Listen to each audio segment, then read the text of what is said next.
Olá, pessoal da Canon, sejam bem-vindos ao Canoncast, o podcast da Canon do Brasil. Francisco do Canon College falando com vocês, junto com Andressa, também no Canon College, e hoje estamos com Tamis Trindade. Tudo bem? Tudo bem, como vocês estão? Tudo bem? Bem, a gente já estava conversando aqui antes, fingindo que Não acabamos de... Nada que começou agora. Então, pra gente começar, a gente vai começar com a nossa audiodescrição. Eu tinha esquecido a palavra. A audiodescrição é para quem não consegue enxergar por algum motivo, seja físico ou seja só porque está ouvindo o nosso podcast, entender mais ou menos como é o ambiente e como são as pessoas. O ambiente do Canoncast é basicamente uma sala, tá bom? Tem um sofá do lado da convidada, um sofá branco e duas poltronas do nosso lado, cinza. Temos um painel cinza também aqui no fundo, junto com uma TV com o logo da Canon ao centro. Temos duas estantes, uma atrás da convidada e uma atrás da gente, tá bom? Atrás da Andressa também tem uma planta bem bonita e de verdade. Tem gente que acha que é de plástico, mas é de verdade, tá bom? As mesinhas de centro que tem aqui tem vários objetos, como livros, uma jarra com água pra gente tomar enquanto tá rolando o nosso podcast e alguns enfeites em cima, tá bom? O Francisco falando com vocês é uma pessoa grande, com a barba grande, tá bom? Com tatuagens coloridas no braço, tem cabelos curtos, acho que quase curto, talvez, cacheados e a barba e o cabelo já indo pro branco, assim, tem muitos fios brancos aí, já não dá para esconder essas coisas, tá bom? Tô com uma calça preta, uma blusa napolitana, nem sei se é napolitana, porque é branca, é quase, né? Falta morango. Branco, não sei que cor é essa, bege e preto. E é isso. Andressa, hoje eu estou de calça verde, tênis preto, uma camiseta preta com uma estampa do Smith, que eu gosto muito dessa camiseta. Eu estou de cabelos cacheados, longos e vermelhos. É sempre estranho que a cada episódio estou falando um cabelo diferente. Tatuagem nos braços, estou com os acessórios, corrente, pulseira, brinco. Sou uma mulher preta, sou pequena, tenho 1,60 m, sou magrelinha também. Também não, né? Porque a Francisca é grande, eu sou o contrário, eu sou pequena de todas as formas. E acho que é isso, né? Falei tudo. E você, Tami? Eu sou uma mulher branca com cabelo loiro indo pro branco em algumas partes que não dá pra ver. Eu tô usando um cropped preto, uma calça bege larga, uma bota preta. Eu tenho tatuagem no braço esquerdo. Tenho um relógio que eu roubei da minha irmã, preto, no meu braço esquerdo. E tenho os olhos claros e bastante sardinha. E como é ser uma criminosa? Como é o quê? Ser uma criminosa. Me conta. Você acabou de roubar o relógio da sua irmã. Ah, sim! Não, eu sou uma criminosa há muito tempo. Assim, eu sempre falo que as minhas roupas são todas doadas por alguém, assim, normalmente pela minha irmã, ou a minha mãe compra. Eu não sou a doadas, pessoa... mas ela sabendo ou ela não sabendo? Tem pessoas que sabem, tem pessoas que não sabem. Hoje, por exemplo, eu vim com uma jaqueta de uma amiga que era pra eu devolver, aí eu pensei, ela mora perto ali da casa Canon, eu vou devolver, mas se eu tiver frio no estúdio, eu já tô com a jaqueta, entendeu? É tudo meio assim. Eu sou uma pessoa muito preguiçosa para compra de roupas e coisas de casa, então eu sempre uso alguma coisa que está há 15 anos comigo, ou eu dou um toque na minha mãe, ai mãe, eu tô precisando de pano de prato. Aí, como ela mora longe, aí eu pego o pano de prato no Natal, sabe? Eu dou aquele toque. Já assim. avisa, tipo, tô precisando disso. Quando eu for, aí eu faço aquele mercado. Porque Exato. a casa de mãe vira um mercado. Vira um mercadão, você vai lá, panela. Eu tô precisando disso, isso aqui, panela. Minha frigideira tá sem um negocinho. Isso. Exato, eu não consigo dedicar o meu tempo a isso. Eu dedico a outras coisas, assim, mas... Prioridades, né? Eu priorizo... É uma facilidade, na realidade. É coisa de preguiçoso, né? Eu poderia fazer isso. Mas eu ainda tenho essas artimanhas. Assim. É isso. A prioridade de não comprar roupas é ótimo. É isso. Sempre tem alguém que possa ali te doar. Por que não, né? Doar. Roupa Você é a irmã velha mais e doação. velha, mais nova? Eu sou a irmã mais velha. E aí... Eu achei que era a irmã mais nova. nova. Porque eu sou a irmã mais velha. Eu ia falar, minha irmã também faz assim comigo. Eu tenho umas atitudes de irmã mais nova, talvez. Eu dou umas coisas que eu falo, nossa, nem sabia que eu te doei isso, menina. Então, É que no final das contas, se você não sentiu falta, também não... Não é, você não gostava tanto. É a verdadeira moda sustentável. Não é outro sai o negócio, entendeu? De reutilizar. Mas esse é na base, entendeu? Quando você é um irmão mais novo, você só usa... e ainda mais se for de uma família que não tem muito dinheiro, você só usa moda sustentável. Então, essa aí é a minha família. Que vai usando, o irmão mais novo usa a roupa do irmão mais velho. Daqui a pouco você vê aquela camisa linda da sua avó e fala, vou usar. E é bem assim. É bem assim. Continua assim. Não importa quantos anos tenha, continua dessa mesma forma. Você nasceu onde? Eu sou do sul do Brasil, nasci em Porto Alegre. Minha mãe é de Santa Catarina, do interior de Santa Catarina, de uma cidade que se chama Laguna. E meu pai é de Porto Alegre. Eu nasci em Porto Alegre. Vivi em Porto Alegre até os 8 anos. E meus pais tiveram uma crise financeira muito grande. A gente ficou sem nada e a gente foi morar num sítio, que a gente tinha um sítio muito pequeno, no litoral gaúcho, numa cidade que se chama Cidreira, que é o mar mais chocolate que vocês vão conhecer em toda a internet. Que delícia! A cidade, o mar dela é apelidado de Chocolatão, só para vocês terem uma ideia. Olha, eu não sei se é tanto uma delícia assim não, tá? Assim, na minha imaginação, passou o mar chocolate. Deixa eu aqui, entendeu? Não pode falar as fria, marcas. A areia dura, aquele mar longo, aquela areia longa, assim, que não sabe, não tem horizonte, assim, sabe? É isso aí. E aí eu morei na zona rural dessa cidade durante 2 anos. Acho que por aí vai. E aí, enfim, eu saí de casa com 19 anos e morei fora. E aí depois vim pra São Paulo e Somos duas pessoas fofoqueiras e a gente gosta de detalhes. Aí Gosto. você saiu de lá e... Antes vocês são. Nós somos. Você foi morar, ficou das 8 aos 19 anos morando no sítio. Dos 8... Aí eu morei 2 anos no sítio, que foi... eu acho que eu até vou entrar mais nessa história, já que a gente tem bastante tempo, que foi a parte importante pra mim, que eu acho muito engraçado, porque quando eu converso com os meus pais, como foi uma fase muito dura pra gente de dinheiro, estudando em colégio muito difícil, indo com a prefeitura tendo que nos buscar na porta de casa, foi um momento bem difícil ir pro mercado enfim, né? Quem nasceu ou tem uma família pobre sabe como que é a dificuldade quando tu vai no mercado e a tua mãe não pode te dar o biscoito, né? Enfim, eu não tô querendo aqui fazer, mas só mostrando como que era naquele momento, né? E naquele momento, para eles, era muito difícil.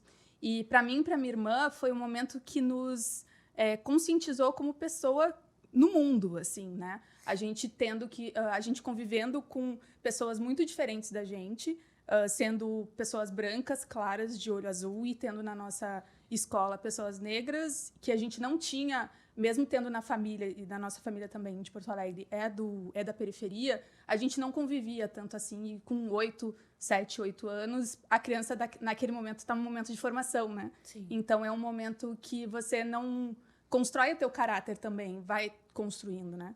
E aí foi um momento que a gente viveu no sítio, com muitas pessoas, pessoal da roça mesmo, né? Com muita dificuldade. Nós éramos as pessoas que tinham mais dinheiro de onde morava, então era sempre muito nítido, assim, o quanto a gente era impactada por aquilo diariamente, né? Nossos vizinhos iam de charrete para o colégio, né? Iam de cavalo, né, no colégio. Então, aquilo ali nos formou muito bem enquanto amantes da natureza, porque a gente tinha um galo e uma galinha que a minha mãe comprou quando eram 2 pintinhos e cresceram, a gente foi alimentando e aquilo ali se tornou um galho e uma galinha gigantes. E a gente tinha um cavalo, uma petiça, que é uma mistura de pônei com cavalo, né, que é um cavalo vira-lata, que a gente chama. Então, a gente começou a ter muito contato com o bicho e ter essa relação muito forte com o bicho naquela época. E como a gente morava ali, tinham as pessoas que iam só veranear. Eu não sei se tem essa palavra aqui em São Paulo, veranear. Tipo, passar o verão. Tem as pessoas que vão passar o verão.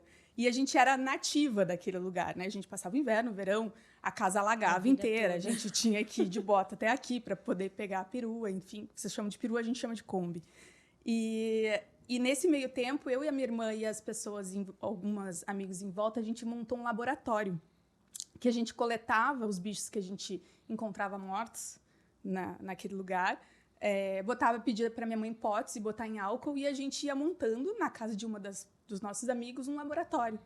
E como criança, ir lá, né, sítio, e naquela época, faz um bom tempo, né, não vou me entregar já de cara, né, mas faz um bom tempo, naquela época não tinha esse perigo de você desaparecer não tinha WhatsApp, não tinha, né, desaparece por 10 horas, a criança sai de manhã, volta de noite, né. Então, aí a gente passava o dia inteiro naquele laboratório conversando sobre os bichos, não entendendo nada, a gente só tinha estudo do colégio, mas a gente tentava entender o que estava acontecendo ali. E hoje a minha irmã é bióloga, né? E eu trabalho com documentário voltado para os bichos. Então, é muito... Quando a gente retoma a nossa vida, assim, em outro momento, a gente vê para cada pessoa aquilo ali significou uma coisa, né? Para os meus pais foi um momento horrível. Imagina, né? 2 crianças não conseguindo dar conta. E para mim e para minha irmã foi um momento maravilhoso da nossa vida, que a gente se entendeu como pessoa e como ser nesse mundo. Assim. Mas antes dessa ida para o sítio, vocês já se interessavam em natureza? Ou já era uma coisa provocada em casa? O meu primeiro presente foi um cachorro, assim, né? Um cachorro vira-lata, que se chamava Rambo. Era um pastor vira-lata.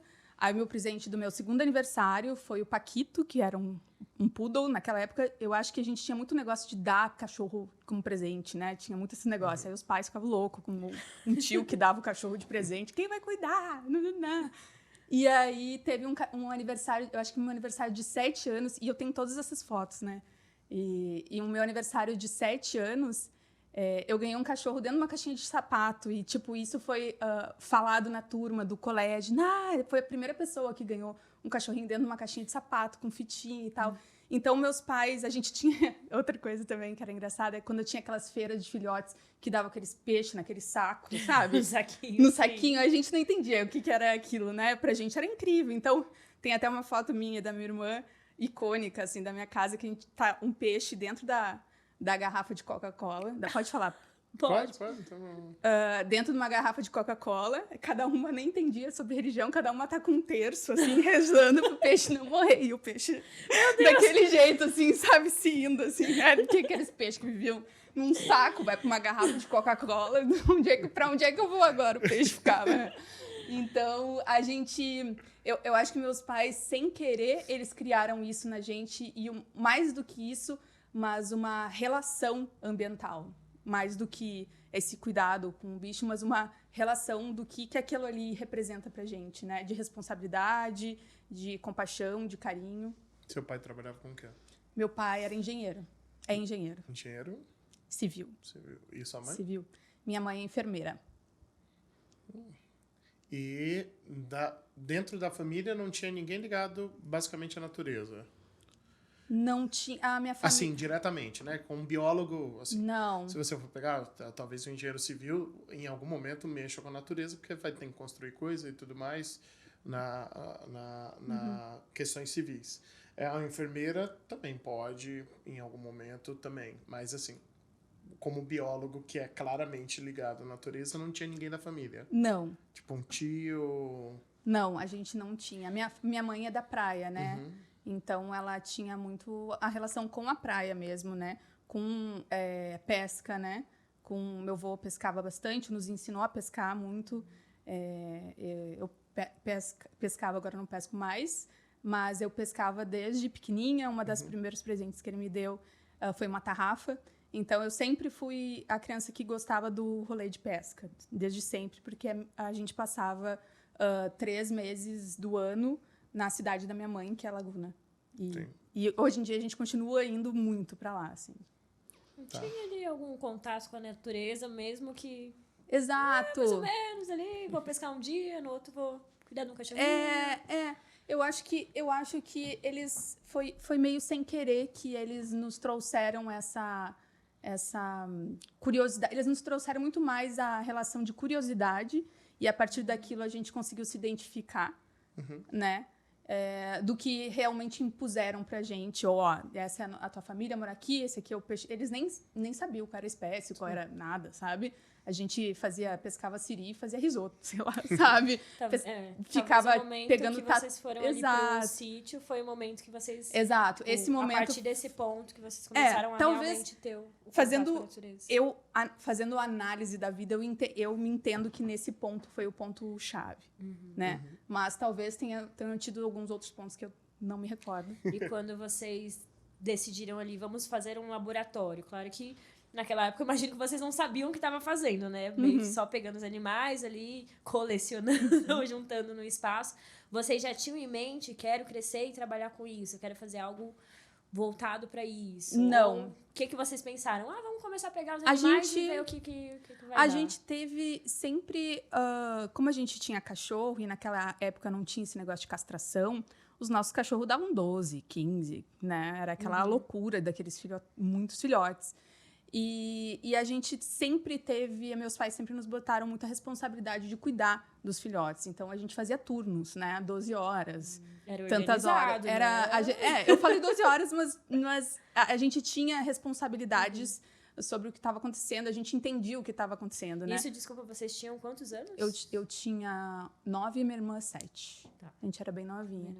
E como a minha mãe era enfermeira, os cachorros tinham alguma coisa, ela fazia micro procedimentos ali, então a gente ajudava com gás, e aquela época tinha berne, os cachorros, né? Era diferente o tratamento, né? Sim.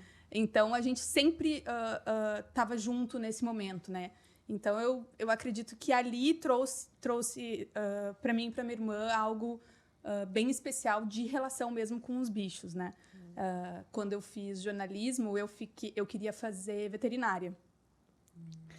Mas eu optei pelo jornalismo, não me arrependo, porque hoje eu consigo juntar os dois, mas na época eu tinha pavor de sangue. Tinha essa aversão a sangue. No decorrer da caminhada, hoje em dia, eu fiz cursos de capacitação, que eu tive que presenciar essas coisas, e hoje em dia eu vejo que tudo é administrado, né? E a minha mãe também sempre falava, no curso, ela morava em Laguna, e a cidade mais próxima ao lado era Tubarão. E só tinham 3 opções de curso para ela cursar, e ela foi a primeira da família dela a cursar uma universidade, né? E era Direito, Enfermagem e mais um outro curso. E ela também tinha pavor de sangue. Só que ela falou assim, eu preciso escolher, né? Tipo, direito, enfermagem e docência. Era algo, pouco, né? Cidade do interior, não tinha, né, tantos recursos. Então, ela disse que aprendeu. Ela também ia para a faculdade, tipo, quase desmaiava durante os procedimentos, mas ela aprendeu. E ela aprendeu porque ela precisava se formar, ela precisava daquele emprego, né? Ela precisava daquele dinheiro. Então, se formou pela necessidade. Então, hoje em dia, eu acho que se eu tivesse feito veterinária, eu também iria conseguir passar por essas etapas de aversão e ok. Então, essa vontade de trabalhar com veterinária vem a princípio desse princípio do sítio aí, né? Desse início de vida aí, de formação, de vida aí com 8 anos, ali no sítio, em contato com a natureza, brincando, pega um animal, coloca ali, vê como é que funciona. Você e sua irmã foi crescendo com essa vontade de trabalhar com bicho, né? Depois desses 2 anos, vocês saíram do sítio e foram para onde? A gente voltou a estudar no colégio que a gente estudava, que era um colégio de freira. Sim. Aí vocês voltaram para Porto Alegre. A gente voltou para uma cidade do lado, porque a gente não tinha condições financeiras de ficar em Porto Alegre.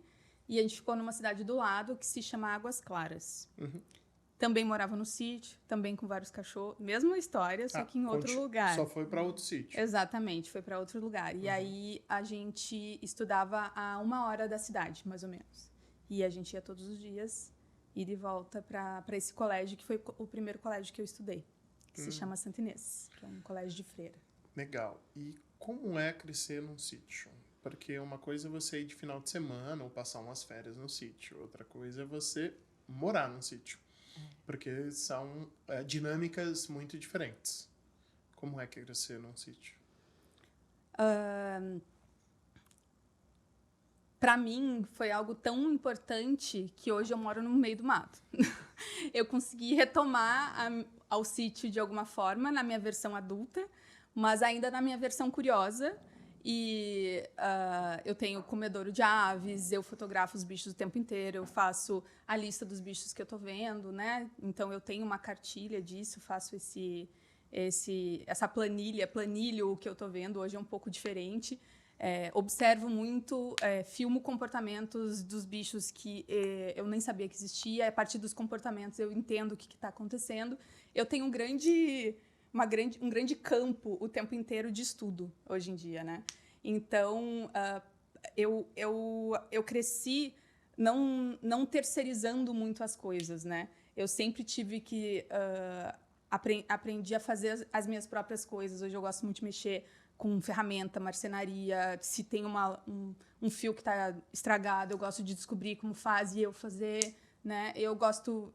Semana passada eu fiz meu próprio café, eu colhi da minha única árvore de café, aprendi a fazer a torra, fiz moer. Você é tipo um Rodrigo Hilbert da vida. Vou fazer um feijão, mas eu vou fazer a panela para fazer o tipo feijão. Isso. Vou colher o feijão. Eu digo que eu sou um pereirão, sabe? Eu corto a grama, eu sei fazer a parte de cimento. Fazer a panela de barro. Né? Exatamente. Moda, né? Coloca a cerâmica. Exatamente. Eu sempre fui muito, muito disso. Eu nunca... claro, né? Às vezes a gente terceiriza uma coisa ou outra, mas eu sempre gostei de entender o porquê daquilo e construir Passar aquilo. Processos, Exatamente. Né? Porque eu acredito que isso também, como algo estrutural, como mulher, eu nunca quis não saber, né? Eu sempre quis... Não, eu sei. E mesmo se eu não sei, eu aprendo, sabe?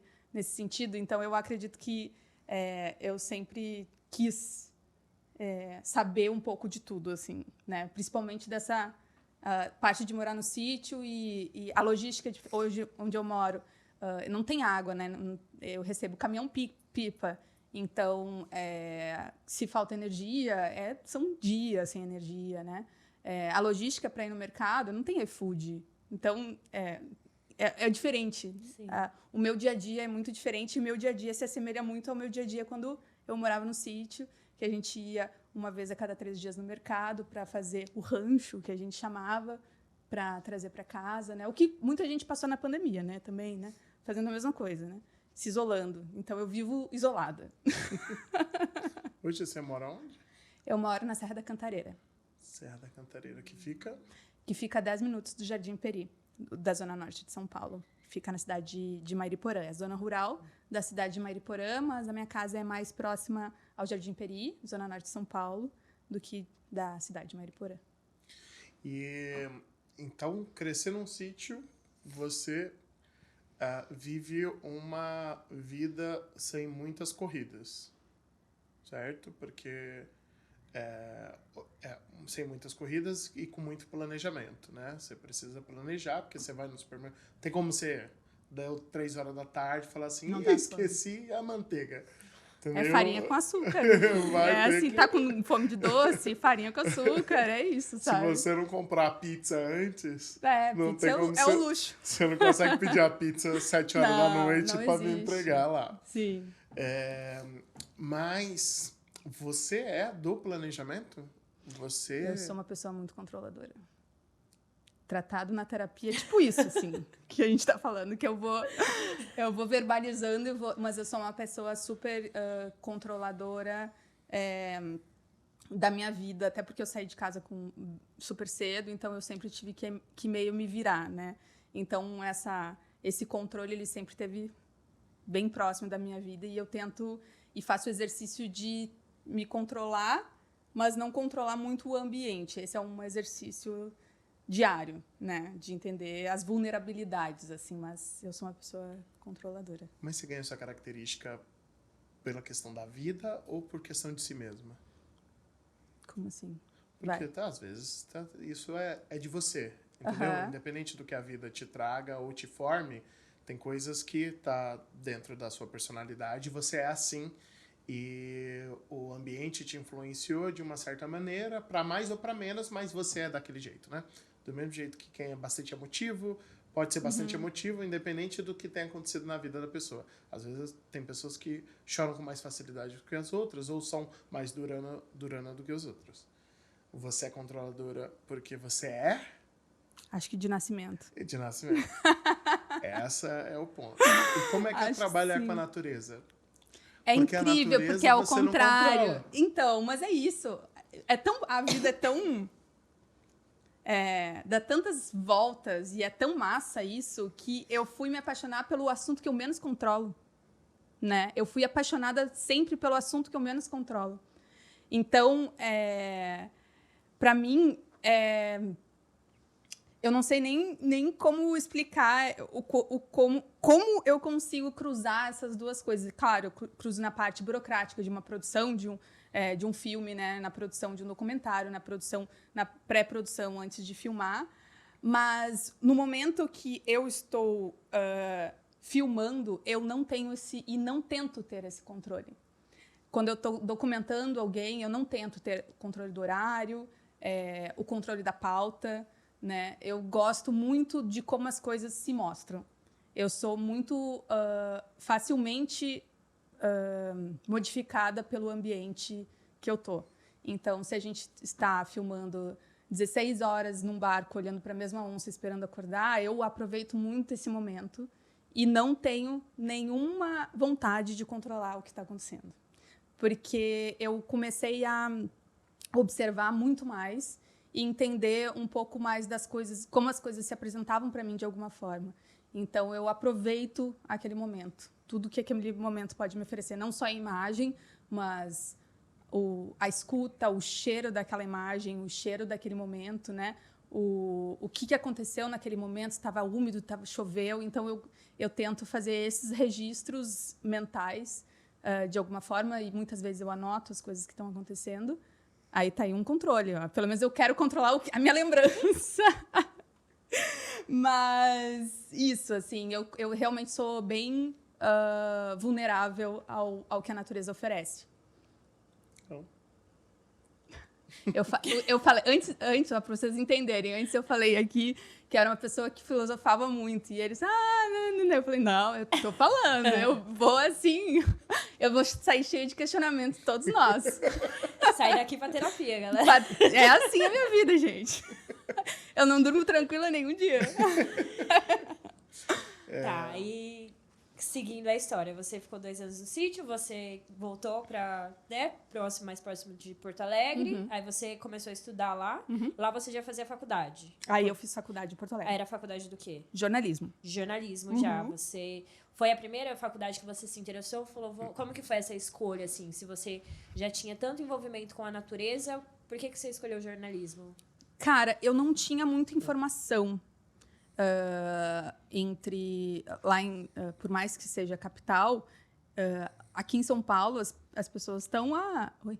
Não, é só para complementar a pergunta dela, que é assim, a primeira opção era veterinária. Sim. E aí, da veterinária para o jornalismo, tá muito distante, entendeu?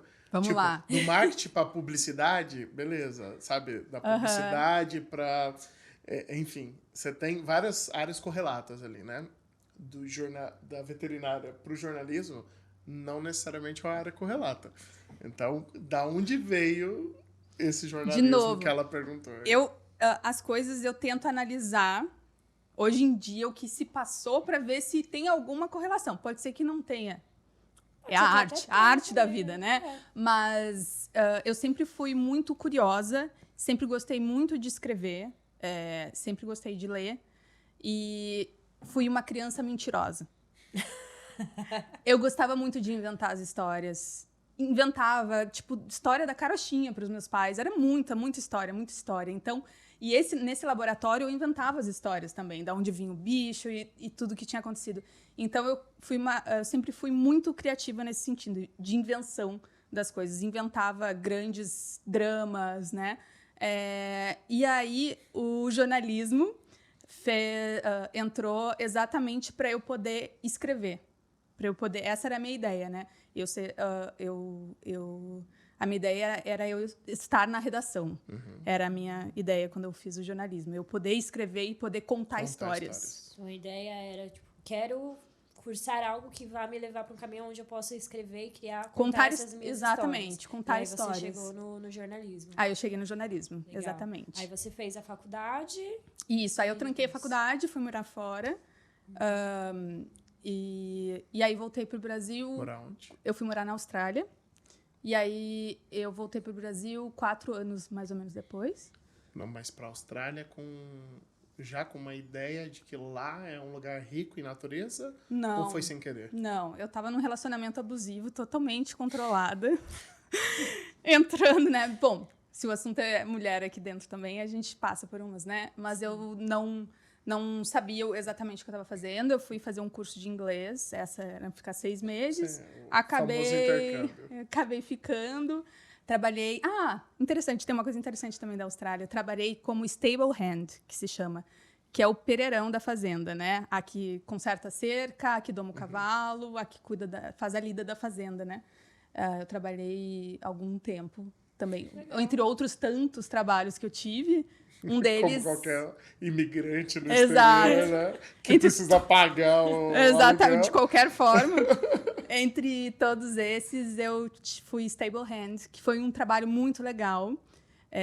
E eu gostei muito. Aí, talvez, olha como é bom verbalizar as coisas, né? Talvez, no momento que eu trabalhei de stable hand, eu tenha ligado uma chavinha de... Talvez isso ainda esteja bem aflorado em mim, eu só não estou trabalhando nisso, né? Mas esses trabalhos manuais, você já gostava? Sempre gostei. Porque, no final das contas, você mora num sítio, você continua fazendo trabalhos manuais. Muito. Porque você não Muito. pode ligar naquele site, eu esqueci o nome do site. Ninja. É isso, Get Ninja, Get colocar Ninja. lá o negócio e ver alguém. Pode Não até dá. ser que tenha alguém na região, mas assim, não é... Você não consegue pedir pra alguém montar a sua escrivaninha, Não a imagina. sua estante, porque não é tão fácil uma Não. pessoa chegar lá. Ou às Não, vezes não. o preço que você vai pagar só pra pessoa chegar já Não. inviabiliza a montagem. É. Mas você já gostava ou foi um negócio que foi, tipo, acontecendo? Fui morar num sítio, fui morando em sítios, e isso eu tive que aprender. Eu sempre gostei. Eu sempre gostei dessa parte de manualidades, né? Eu tinha umas Barbies e as Barbies, todas elas tinham o cabelo cortado de vários jeitos. A Barbie vinha loira, linda, maravilhosa. Eu reorganizava a roupa dela. Elas tinham gêneros diferentes, né? E cada uma tinha a sua vida, né? Pessoal ali. Então, eu cortava de jeitos diferentes. Eu sempre tive essa pira de reinventar significados das coisas. E pelo que você disse, era algo que você fazia também, né? Que eu brinquei de, vou fazer um feijão, vou fazer a panela. Já era algo que você, da sua vivência, de ver ali como funciona. E aí você achou um trabalho que você fazia exatamente isso. Exatamente. Legal. E aí você ficou, os 4 anos que você ficou na Austrália, você ficou trabalhando com isso? Não. É um melhor que o outro. Sandwich artist, que eles chamam, né? Que era, basicamente, eu trabalhava no Subway. Gente, é um nome chique, né? Artista do sanduíche. Tava escrito ainda, era escrito na viseira, assim, né? Artista do sanduíche. Aí você montava esses sanduíches. Eu era gerente do Subway de onde eu morava, que era DY, que era onde eu morava em Sydney. Mas faz sentido, já comer um sanduíche bom. Exato. É quase Uma uma artista de sanduíche, acho que não. Não, gente, eu sei montar até sanduíche- hoje. Se me bota atrás do balcão do Subway, eu sei montar um sanduíche perfeito, com quantidades perfeitas, pra ele, Isso. quando fecha, ele não explodir. Você come um sanduíche que não é perfeito, o final dele é só pão. Exato! Entendeu? Tem A isso. arte da cozinha é linda. Vamos ir pra esse lado. A arte da cozinha, não. Eu falo que cozinheiros e cozinheiras São artistas. é o mais próximo de bruxaria que a gente tem. É o mais próximo de alquimia que a gente tem. Pode ser? Porque é muito difícil você... Vai fazer um doce. É a medida certinha, não sei o quê. Aí você tem que bater até tal ponto. E esse ponto precisa estar desse jeito para o negócio funcionar.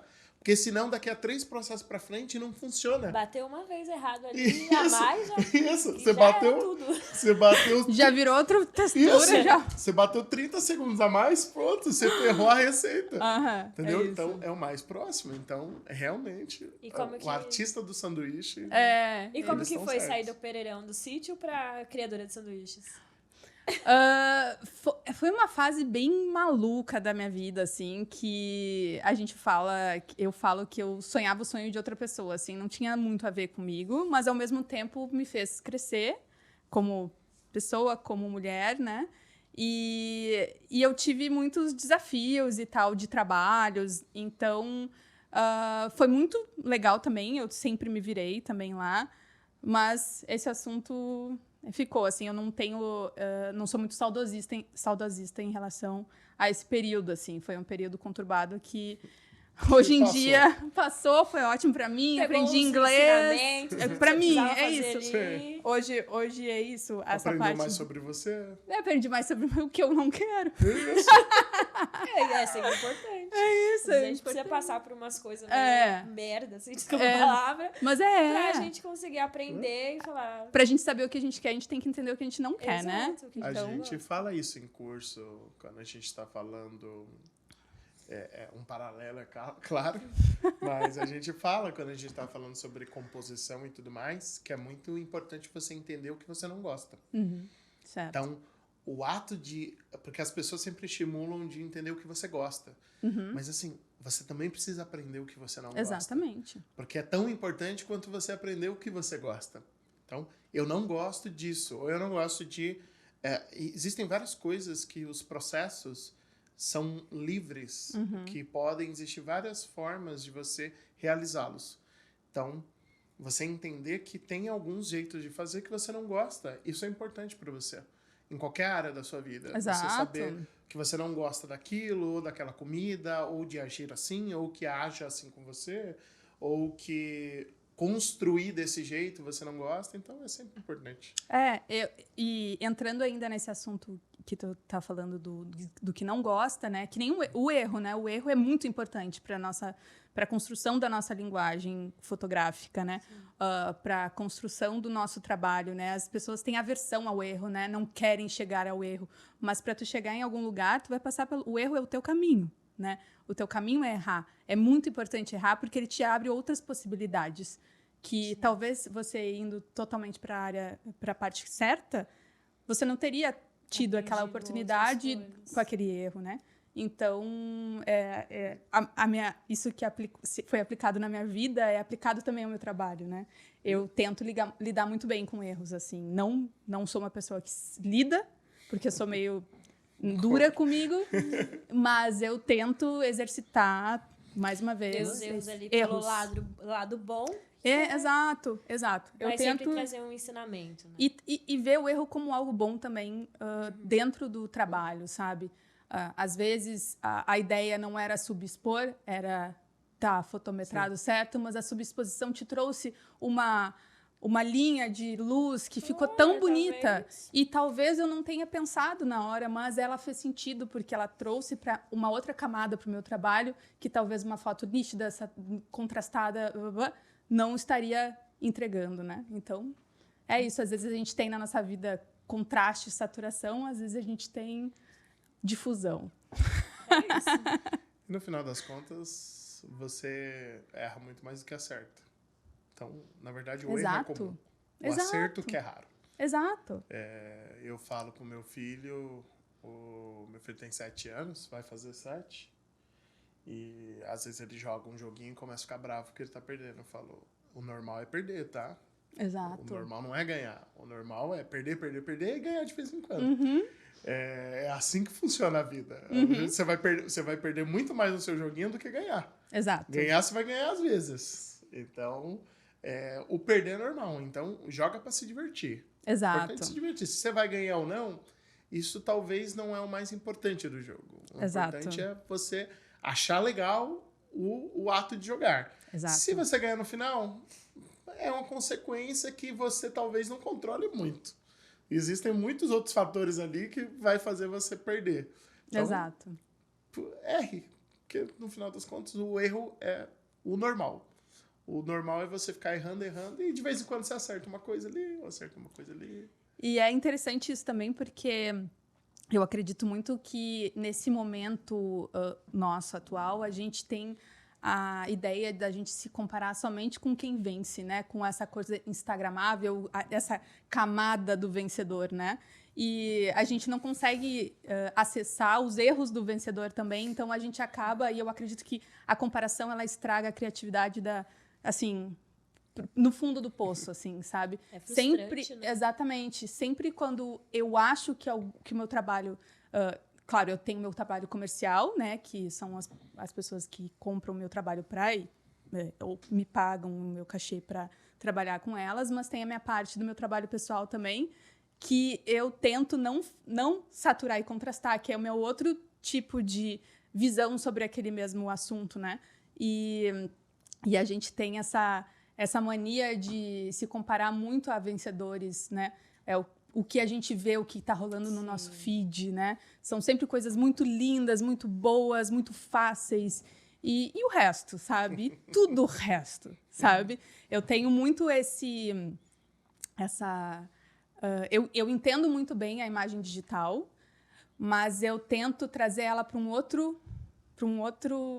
gaveta da minha vida. A imagem digital é uma coisa, mas as coisas materializadas, para mim, elas têm um outro valor. É que tem duas coisas aí, né? Primeiro que gênios e vencedores são raros. E aí são poucas pessoas na vida que vencem muito tempo. São poucas pessoas. Quando eu digo poucas pessoas, não é do seu convívio, é da história. Exato. Entendeu? Da história do mundo, poucas pessoas deram muito certo o tempo inteiro. Tem muito artista que você vê e morreu sozinho, depressivo, se matou e agora é um gênio, mas Exato. Na época não era. Esse é um ponto. Segundo, que em redes sociais ela é feita para você mostrar só o que é belo. Uhum. Então, antigamente, você que é novinho, não sabe, as redes sociais não existem desde sempre. Era Mirk. O ponto é que antigamente existia um negócio que hoje em dia talvez seja mais raro, que era a pausa. Então, na hora que eu saía da escola, por exemplo, eu ia para casa, eu não via os meus amigos da escola. Então, eu não convivia com eles, a não ser que eles morassem perto de mim, né? Mas, normalmente, você ia para uma escola, tinha 30 alunos.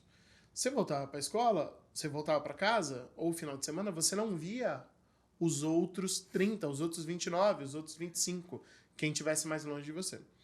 Então, você não se comparava muito, era mais difícil você se comparar. Hoje não, hoje você tem os seus amigos na rede social. Então, na hora que você vai para casa, eles estão postando que eles estão fazendo alguma coisa super legal. Eles estão vivos, né? Eles estão vivos, eles estão ali. E aí você não tem pausa para entender que, que na verdade ele tá vivendo tão triste quanto você na casa dele. Só que ele guardou umas 15 fotos dele na praia e fica postando como se ele estivesse lá. E ele não tá. Tem uma amiga nossa do escritório, que um dia a gente fica mais aqui na Casa Canon, que é onde a gente tá gravando aqui. E aí eu fui no escritório, eu falando assim, você para de mentir que você não tá na praia. Você tá aqui sofrendo igual todo mundo e você fica postando no seu Instagram como se você estivesse curtindo a praia. E é claro que ela não colocou no Instagram que ela estava curtindo a praia, né? Ela não colocou, estou aproveitando a praia. Mas ela postou uma foto de um drink na praia. Que aí dá a entender que ela está vivendo essa vida maravilhosa de praia e drinks, mas na verdade ela está no escritório, igual todo mundo, das 9 às 18. E eu falo, você para de mentir para quem segue você. Você está triste igual todo mundo no escritório, tá chovendo, você não tá feliz numa praia tomando drink. Ela, exato. deixa eu fazer inveja pro povo. Então, exato. Tem essa necessidade, foi criada uma necessidade de se mostrar sempre muito bem, né? E mostrar coisas muito perfeitas e mostrar uma facilidade que vocês que trabalham bastante com fotografia sabem que a última última parte vai ser a minha foto. Existe um mundo por trás de fazer aquela foto, né? Então, existem várias fotos. Existem várias coisas horríveis sem foto, meu até filho. chegar a foto, né? Exato. Até a foto mesmo. Existem 100 fotos para você escolher uma. Pra você escolher duas. Exato, né? Então, eu realmente, quando a gente estava falando de comparação, né? Eu tento realmente colocar principalmente para quem trabalha com imagem, né? Eu tento colocar as redes sociais num patamar da minha vida que não é muito importante. Porque eu não quero que isso afete de alguma forma o meu trabalho mesmo, né? Eu não quero trabalhar para apenas ser uma cópia do que está dando certo, né? Porque às vezes a gente como artista, como fotógrafo, quando a gente fica sendo impactado com todas essas perfeições, parece que o nosso trabalho não está sendo validado, parece que a gente não está fazendo certo, né? E aí a gente acaba querendo fazer igual o do fulano, do ciclano, né? E na realidade a gente não está fazendo nada para a fotografia desse jeito, né? Então quem gosta do assunto, quem entra bem de cabeça nesse assunto, entende que isso é somente uma cópia atrás da perfeição, da cópia do que está dando certo, e a gente não vai construindo a nossa linguagem, a nossa própria narrativa dentro da fotografia, né? Então, quando a gente tocou nesse assunto de redes sociais, que eu acho ótimo esse assunto de redes sociais, é muito interessante a gente entender o fluxo da informação, né? O fluxo da nossa imagem, né?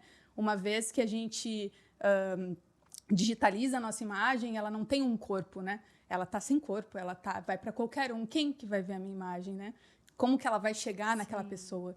Então, essa parte de materializar as coisas, que era uma coisa que na nossa época, que a gente estava falando, era muito... A gente tinha o álbum de fotografia, a gente fazia uma viagem e a avó, a tia, entender, né? A gente ampliava aquelas fotos e queria entender como foi aquela viagem, era um evento.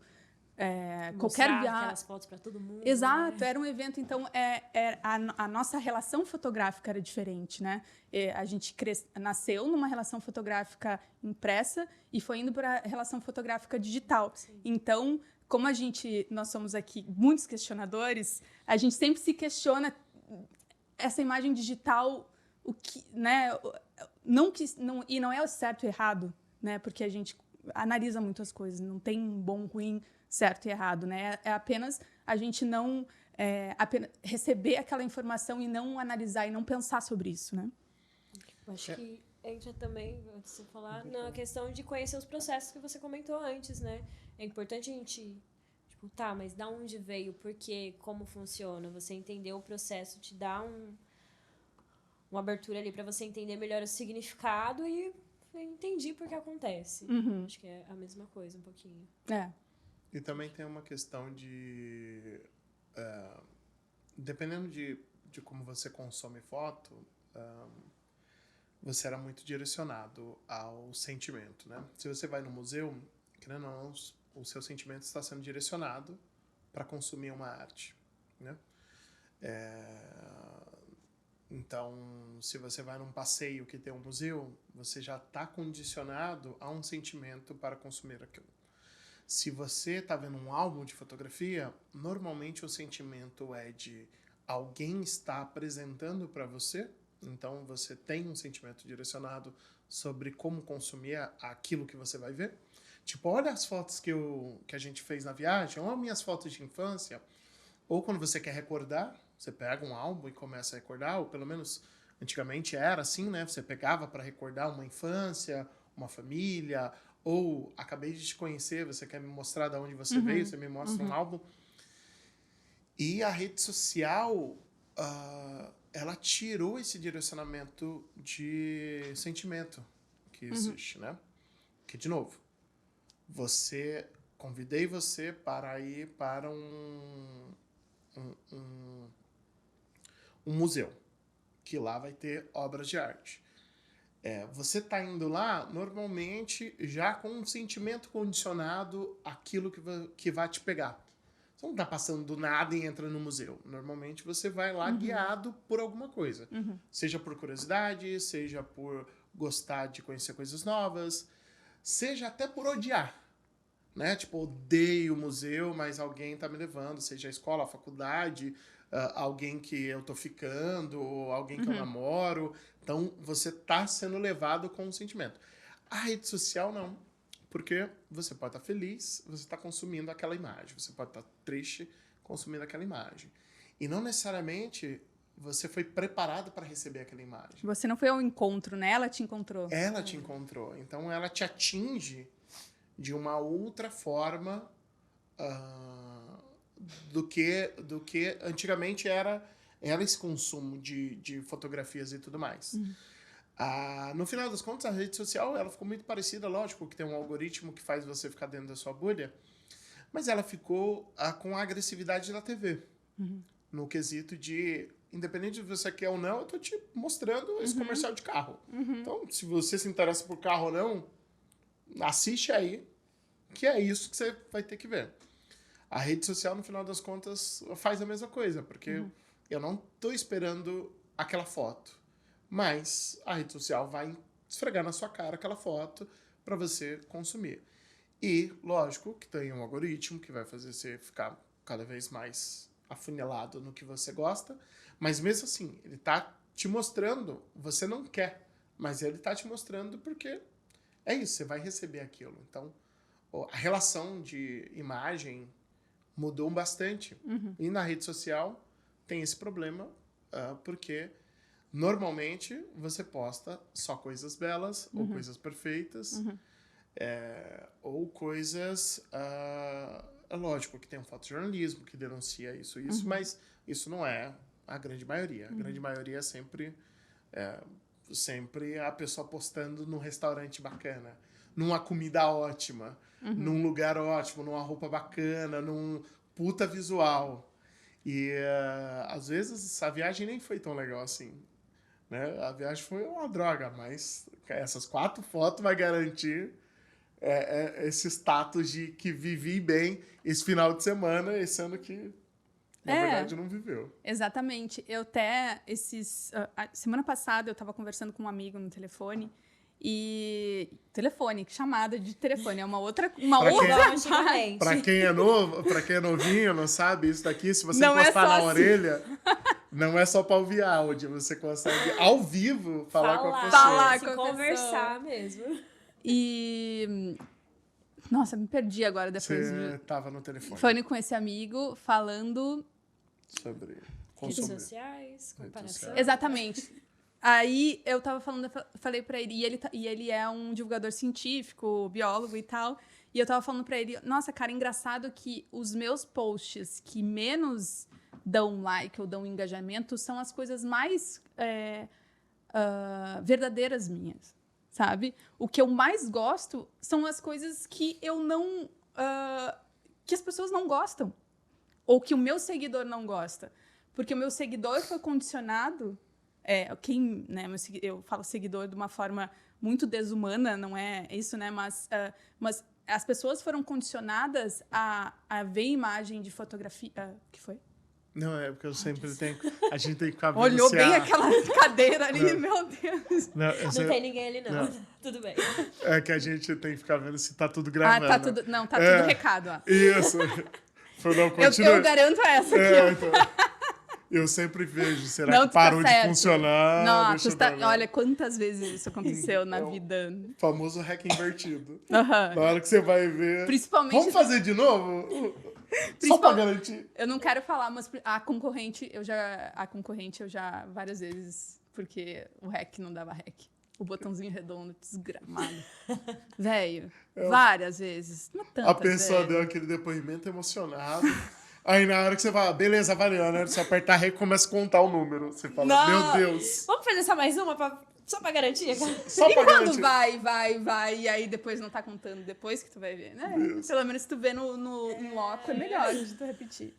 Divulgador científico, Exato. Seu amigo, ligação. E aí a gente falou que ele também falou que as coisas que ele menos tinha menos engajamento eram as coisas que ele mais verdadeiras dele, né? As coisas que tinham mais profundidade. Então, as pessoas estão tão acostumadas com a facilidade, que a gente estava falando antes do iFood, que as pessoas não querem dedicar o tempo delas para realmente serem imersas naquele assunto, né? Que eu sou contra a frase uma imagem vale mais que 1000 palavras. Eu acredito que há um contexto, quando a gente estava falando de semiótica, né? Há um contexto gigantesco o texto também faz parte da fotografia. Eu acredito que esse link seja muito importante e desvincular saberes, assim, para mim não funciona. Não é muito o meu tipo de abordagem dentro da fotografia pessoal, né?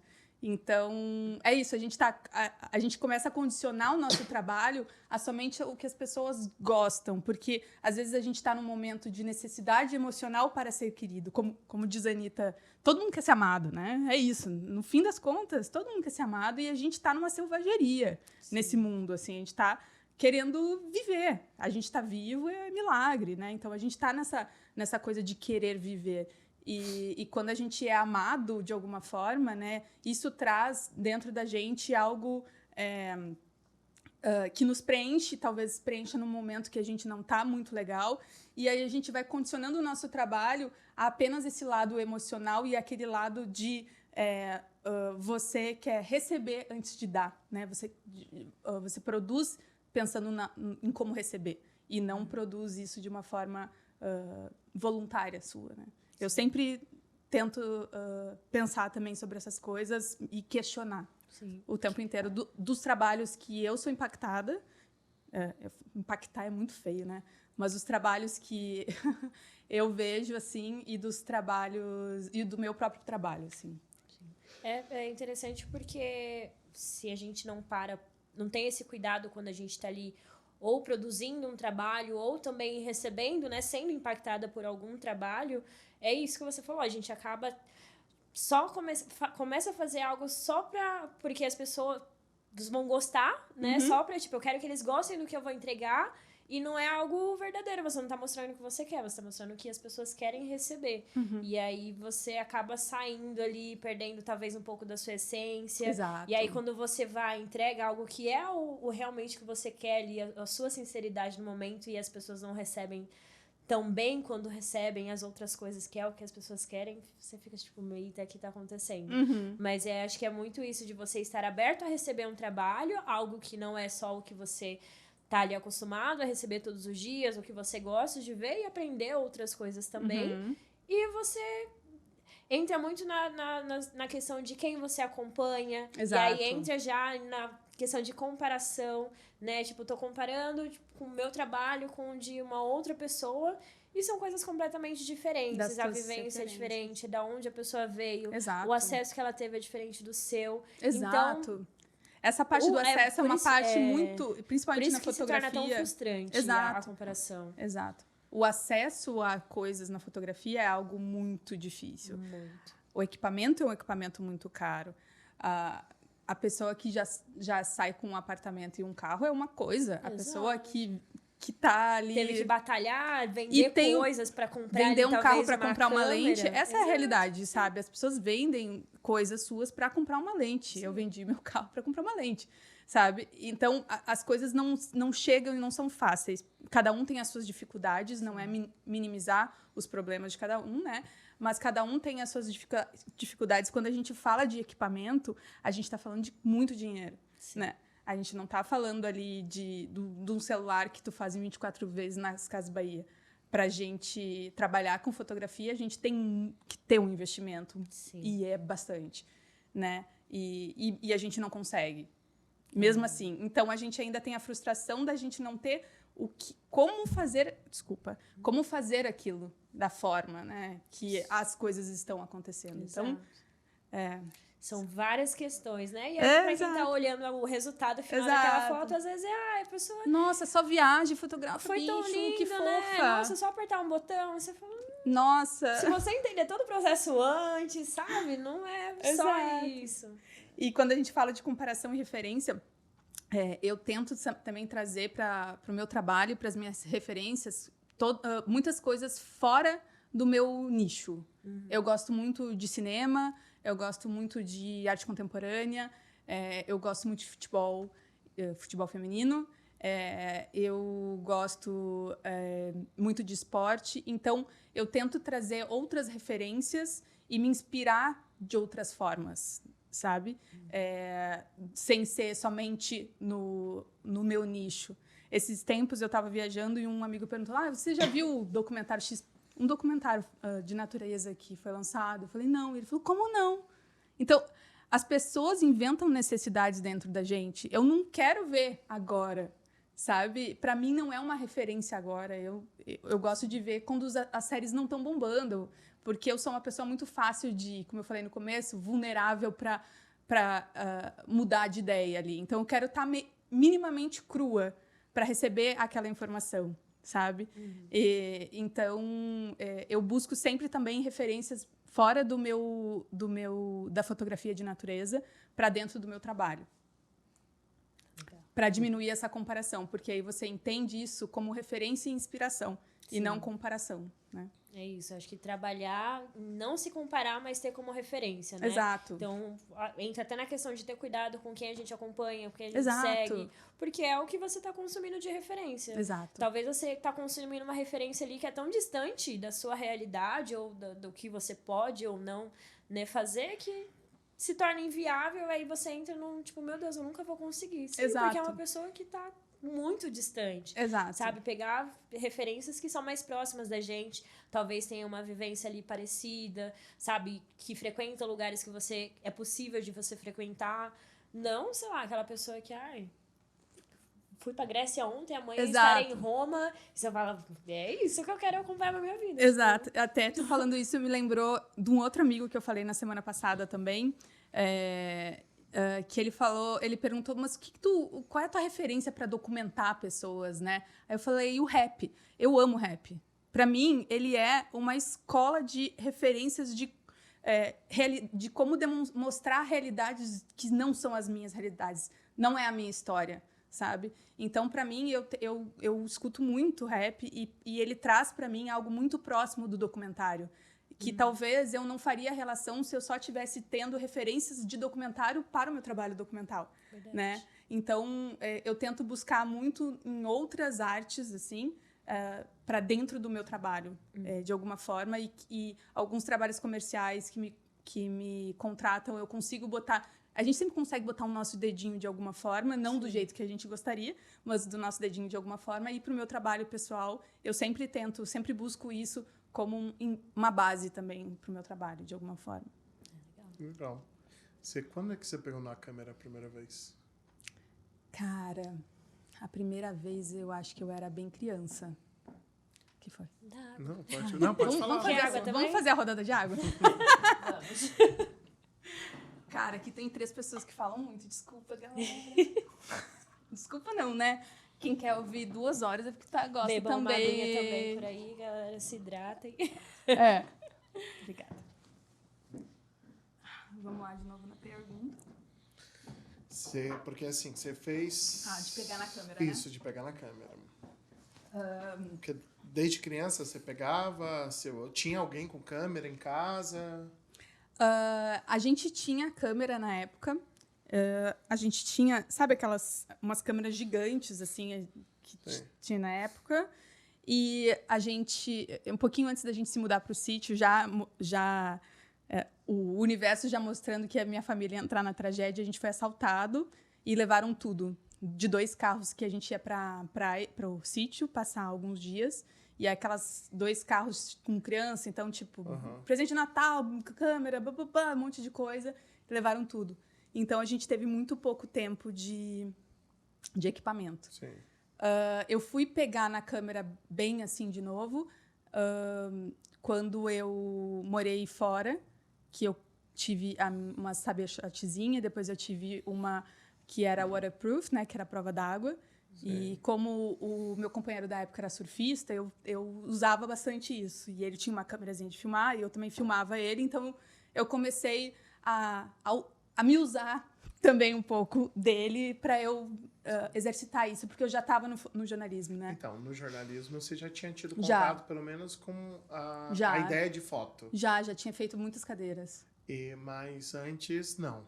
Antes, não. Antes, tipo, em nenhuma parte da vida ali tinha alguma coisa ligada à fotografia? Não tive, não. Não, foi dentro do jornalismo,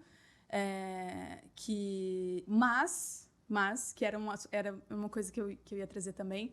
A minha avó fez o primeiro curso dela de fotografia quando ela tinha 62 anos, foi em 2000 e alguma coisa. Foi o primeiro curso de fotografia dela.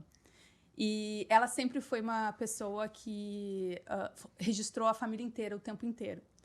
E nas minhas lembranças da infância, eu lembro dela costurando uma câmera escura, porque ela aprendeu que ela tinha que tirar o filme ali e não podia entrar luz, porque senão queimava, né? Então ela, do jeito dela, fez uma câmera escura e a gente entrava ali para tirar o filme, para a gente ir no Baixa, que era o único lugar que revelava foto, para a gente ir lá e revelar a foto. Então ela tinha muito isso de registrar a família. E até hoje, essa é uma das coisas que a gente sempre faz, chegar na casa dela e ir direto nos álbuns. Cadê as fotos? Então, a gente tem as fotos que ela registrava, ela tem as fotos de quando ela fez o curso. Então, eu não tenho uma memória muito forte dela como eu fotografando com ela na infância, mas ela é a minha grande referência de fotografia, que ela estava à frente do etarismo muito antes disso entrar em pauta, né? Ela gostava tanto da fotografia que ela fez o primeiro curso dela quando ela já era avó.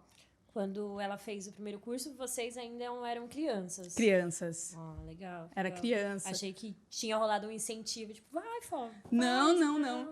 Até quando eu fiz o meu assunto é Canon, com a Canon, eu fiz em Laguna, em Santa Catarina, fazendo referência à minha avó e ao meu avô, que o meu avô me ensinava a observação dos botos, né? E a minha avó registrava sempre a nossa presença lá, né? Então, eles, sem querer, eles foram minha referência de fotografia e de natureza, quando a gente consegue analisar um pouquinho antes da nossa vida, assim, da vida de agora, né? Legal. O seu desejo de contar a história, quando é que você viu que a fotografia era esse ponto? Quando que eu vi que a fotografia... Era o ponto que você queria contar a história, porque no final das contas, você quer contar histórias. Antes, no jornalismo, era pela questão da escrita, vou escrever para contar histórias, mas chega um momento da sua vida que você vê que a fotografia, seja em vídeo ou seja em foto, Sim. Você também consegue contar essas histórias sem necessariamente ter uma escrita. Pode ter uma escrita, sim, mas... Quando resolveu sair do papel para a imagem. Eu fui... Foi 2011? Acho que foi 2011. Fazem 13 anos. Em 2011, eu fui para um Paraty em Foco. A primeira vez que eu fui para um festival de fotografia. Então, para quem não entende, era lá, do não sei o quê, e aí daqui a pouco tu vai para gente, todo mundo falando sobre fotografia, e eu não falava com ninguém, sabe? Eu não tinha com quem conversar, sabe? Eu não tinha referência, né? Então, eu fui para um Paraty em Foco com 3 amigas e um amigo, que são ótimos fotógrafos até hoje, que é a Karine Valauer, não sei se vocês conhecem, Roberta Santana, Laura, esqueci teu sobrenome, não importa. A Laura, a Raquel Chames e o Alziro Barbosa, que na época era companheiro da Laura. Laura Del Rey, como é que eu esqueci? Que a gente brinca que ela é Lana Del Rey. Enfim, a Laura Del Rey. E a gente foi para um Paraty em Foco, era tudo muito novo para mim. Eu fui com a minha câmera de filme, eu sempre tive muito tesão pelo filme e pela analógica. Eu uso também no meu trabalho pessoal bastante coisa digital com lente analógica. Eu gosto da textura, gosto das camadas, gosto do fungo, sabe? Eu sou gosto muito dessa parte. E aí a gente foi para esse Paraty em Foco. E foi lindo, assim, foi um sonho, a gente conversando sobre fotografia o tempo inteiro, e fotografando, e se fotografando, e aquilo sendo um registro nosso daquele momento. Essa foi uma viagem curta e simples, que foi muito importante para mim, para minha carreira hoje em dia, assim, sabe? Por estar respirando isso com pessoas que davam a importância que eu dava para a fotografia. Pela fotografia atravessar elas tanto quanto ela atravessava para mim, né? Não só da parte técnica, mas falando da filosófica mesmo que a gente vem conversando, né? E aí eu estava num lugar que vendia livros, eu esqueci qual era a livraria, e um livro me chamou a atenção. E eu não conhecia autores, eu não tinha muitas referências, né? E era um livro da Rosângela Renault, que para mim, hoje em dia, ela é a minha referência máxima da fotografia, porque é uma fotógrafa que não fotografa, basicamente, né? E aquilo, eu fiquei assim, como assim ela não tem fotografado isso? E eu ficava muito... como tem esse negócio curioso, né? Eu ficava, gente, como assim ela está contando essa história de outra pessoa na versão dela? Né? É uma fotografia documental que ela escolhe como ela tem que ser contada. A narrativa dela é como espectadora, né? E aí eu entendi as possibilidades da fotografia, e não que o meu trabalho se aproxime do dela, mas o jeito que ela entende a fotografia é um jeito que eu consigo, hoje não, mas desde aquela época que isso atravessava em mim do mesmo jeito que era para ela, e eu não tinha encontrado ninguém, né? Então, eu encontrei a Rosângela Renault naquela época, e isso fazem 13 anos, e desde então, eu acho que a partir desse livro dela, eu fiquei obcecada por essa mulher, e depois que eu sair daqui, eu vou na exposição dela, que vai ser em Pinheiros, e ela é uma artista muito à frente, assim, e que não é só ser uma mulher dentro da fotografia, ela conseguiu atravessar gosto muito da palavra atravessar, né? Mas ela conseguiu atravessar a fotografia e a arte, de certa forma, e trazer essa contemporaneidade para dentro da fotografia documental, né? Esse olhar diferente, né? Essa refotografar, né? Então, a partir da Rosângela Renault, uns 13 anos atrás, eu entendi que eu poderia contar histórias em forma de texto e em forma de imagem também. É interessante a questão dela, porque se você for pegar, a gente tem basicamente uma ideia de quando eu vou contar uma história, eu posso contar a história de várias formas. E eu posso querer contar a história do jeito que eu quero. Mas a vida é da outra pessoa, mas não importa. Eu quero contar do jeito que eu quero. Eu quero contar do jeito que eu acho mais interessante. É lógico que você pode escolher consumir aquilo ou não, mas assim, eu posso ouvir a sua história e ter uma ideia diferente da história de que você acabou de me contar. Porque no final das contas, você é espectadora de si mesmo. Então você está sempre imbuída dos seus próprios sentimentos sobre a sua própria história. Né? Eu não. Eu estou vivendo de fora do seu sentimento. Uhum. Então eu vejo a sua história totalmente diferente de você. E aí é uma escolha. Eu posso contar a sua história baseado no sentimento que você sente. Uhum. E eu posso contar uma história sem nenhuma base do sentimento que você sente. Uhum. E sim do jeito que eu vejo a sua história. Uhum. Então, é mostrar que a contação de história, ela é muito mais complexa do que você contar de um jeito. Precisa ser contada de um jeito. Não, você pode contar do jeito que você... Ela tem intenção, né? Ela tem intenção. Você pode intencionar a sua história se você achar interessante. Se as partes acharem interessantes, ou até mesmo se a outra parte não achar interessante, no final das contas, você está no mundo e histórias podem ser contadas. Se você quer ou não, aí é outra discussão. Exato. Entendeu? Mas, assim, eu posso contar uma história do meu jeito, sei lá, a sua mãe conta uma história diferente do sítio. Exatamente. O seu pai também, a sua irmã também, os vizinhos também. E cada um tem um sentimento diferente sobre aquela vivência do sítio. E se você for fotografar aquilo, ou pensar em... Vou fazer um retrocesso, como é que fala na hipnose? Esqueci o nome. Regressão.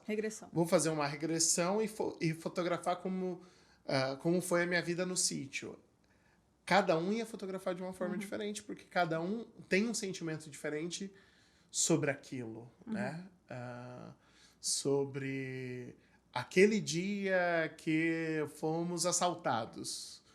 Cada um tem um sentimento específico sobre. Talvez exista um sentimento maior de frustração de todo mundo, mas uma criança vê um assalto totalmente diferente de um pai, totalmente diferente de uma mãe e totalmente diferente de um casal.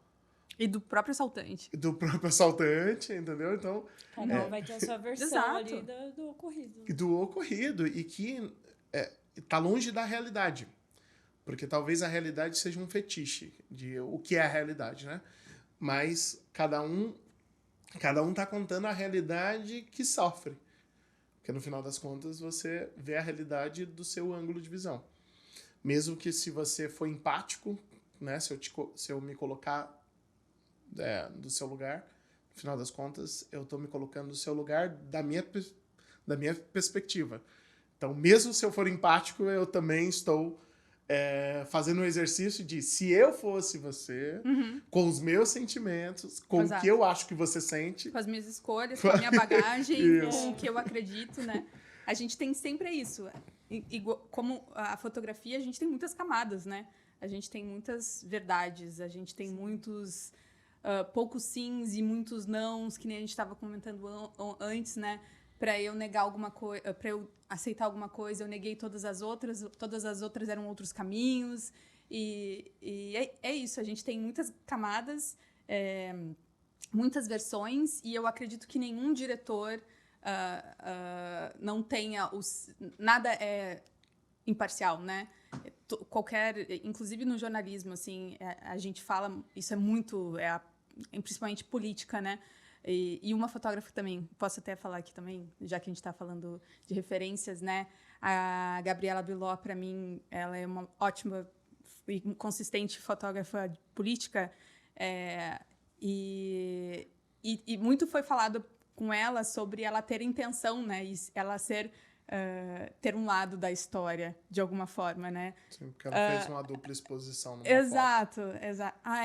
A gente pode até falar sobre isso, eu acho que quem está nos assistindo deve conhecer também essa história da Gabriela, né? Quem gosta... Ela fez 2 fotos, né? Ela fez uma foto de um vidro e fez uma foto do presidente. Aí colocou uma em cima da outra na dupla exposição, né? Que é uma função da câmera que tem. Você tira uma foto de algum objeto e depois tira uma foto de outro objeto ou de outra pessoa, enfim, tanto faz. E aí fica uma em cima da outra. E aí a foto dava uma intenção sobre uma intenção de ataque. Era essa foto. Tem você colocar a Gabriela Biló, vocês vão achar. Aí, a foto ficou muito e Gabriela, boa e foi muito falada. Ela é muito... Ela é muito referência para mim também, como mulher dentro da fotografia, como ela se impõe dentro da fotografia, como ela defende o posicionamento dela fotográfico também e as intenções dela, mostrando que ela sim tem intenções, que é uma pessoa atrás de uma máquina. Né? É isso que acho que as pessoas não conseguem entender, né? Ela tem também uma fotografia famosa que é o garçom e aí a cabeça eu acho que foi do Bolsonaro e tal, tá em cima da bandeja, né? Então, ela tem algo que é muito importante para o fotógrafo, que é observação, que é algo que a gente... que muitos fotógrafos jovens, eles só têm a tela como o seu espaço, eles não têm a observação. E ela é uma fotógrafa que ela observa muito. Ela observa o comportamento, a disposição das coisas e ela, no momento que ela acha exato, ela faz o clique, né? Então, eu acho que ela tem muito a acrescentar dentro da fotografia e do documental também. Mas antes disso, a gente estava falando sobre o quê? Antes de falar da Gabi? Enfim, gente, mas eu já tô aqui voltando. Não, de intenção, né? Que a gente tem intenção. Então, é isso. Eu não sei se as pessoas acreditam que por ser uma câmera, a gente não pode ser a gente, né? Como ser humano ali atrás, né? Que a gente tem que entregar o que elas querem ver, né? Eu acho que tem isso muito que a gente estava discutindo antes das pessoas, da gente pensar no retorno antes de pensar no que a gente está fazendo, né? Então, por trás de filmes, de documentários, da fotografia, existe um ser humano que teve uma vida, tem uma bagagem, tem as suas verdades, tem as suas éticas e não tem como a gente separar coisas. Não, esse é o meu momento que eu não vou fazer isso. É o nosso corpo, ele fala, a gente fala, o nosso olho fala, sabe? Eu acho que desassociar o fotógrafo, o artista, né? Que é isso que a gente não é uma mercadoria, a gente é um artista também ali atrás.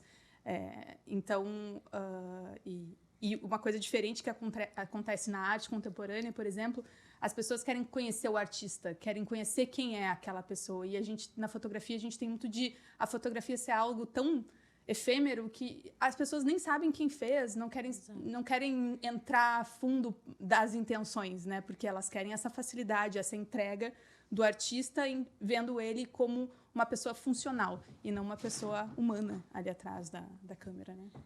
Sim. Tem duas questões aí, que é, mesmo quando você não quer ter intenção, você teve intenção. Então, mesmo que você quer que passe uma coisa neutra, foi sua intenção querer passar uma coisa neutra. E uma segunda é que tem um canal chamado Quadrinhos na Sarjeta, que tem o cara que apresenta o canal. Ele fala uma coisa super interessante, que ele analisa quadrinhos e ele fala assim, quando ele está fazendo uma análise política do quadrinho, e mesmo que o autor diga que não tem nada político, tem algo político. Porque no final das contas ele está contando histórias sobre experiências que ele teve, ou que ele imagina que tenha, ou como o personagem vive aquela história, e mesmo que ele não tenha intenção, ele está falando sobre.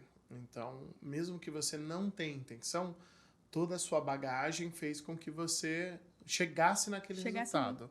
Ou escolhesse aquele clique. Porque no final das contas, esse, por exemplo, da Gabriela Biló, da Bandeja, existiu vários momentos que possivelmente ela captou e ela escolheu aquele momento para divulgar. Então, isso acontece com qualquer documentarista. Ele está documentando algo e você escolhe qual você quer mostrar. No caso, quando era tudo mais escasso com o filme, essa escolha era no clique. Então você ficava esperando. Na hora que você achava que valia a pena, você clicava. No digital já não tem mais essa escassez, então você tem muito mais tempo de clicar. No entanto, das 1000 fotos, você não publica 1000 fotos. Você seleciona qual que você acha mais interessante de mostrar e mostra.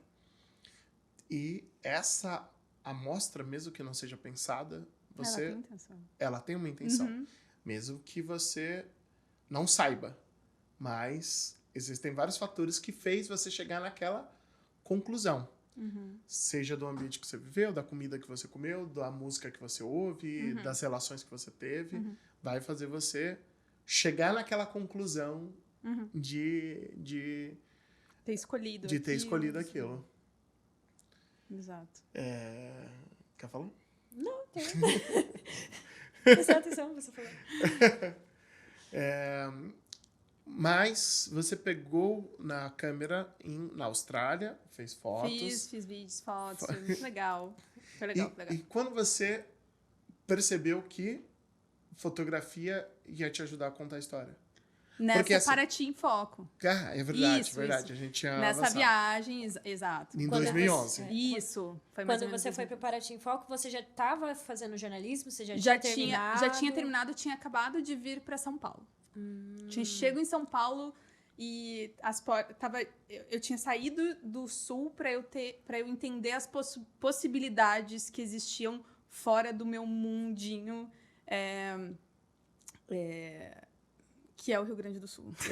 Eu tentei aqui adjetivar, mas eu deixei assim. Que é uma cabeça completamente fechada, diferente, excludente. O Rio Grande do Sul gosta do Rio Grande do Sul.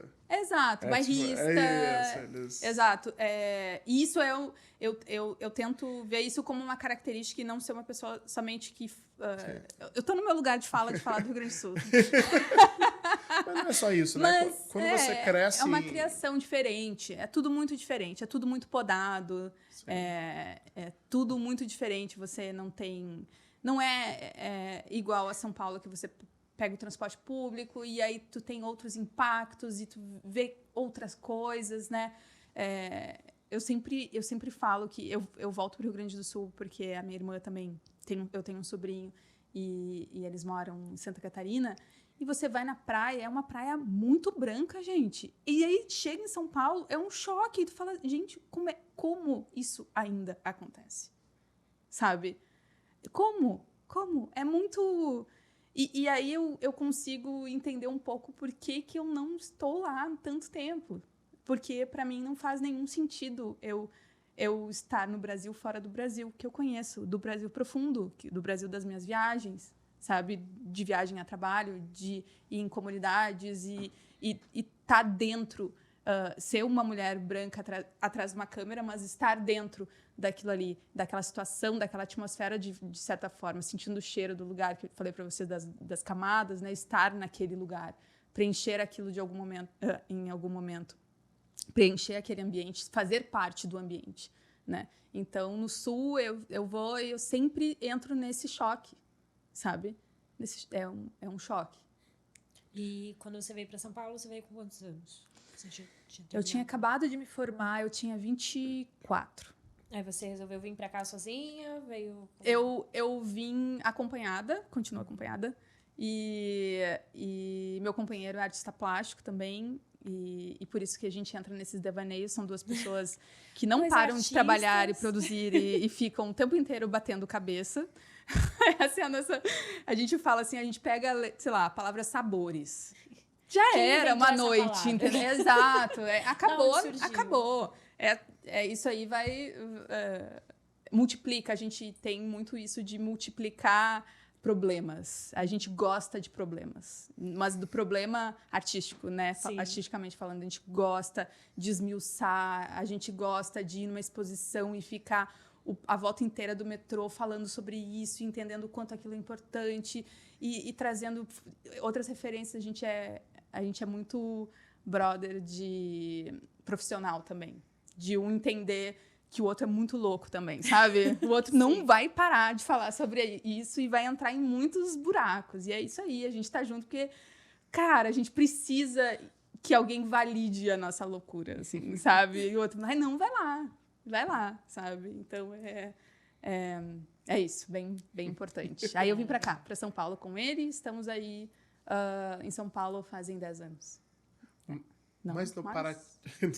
Mais 12 anos. Não, a gente falou de Paraty em Foco Foi 2011 ou a gente está em 13 anos? Gente, 13 anos. 13 anos de São Paulo.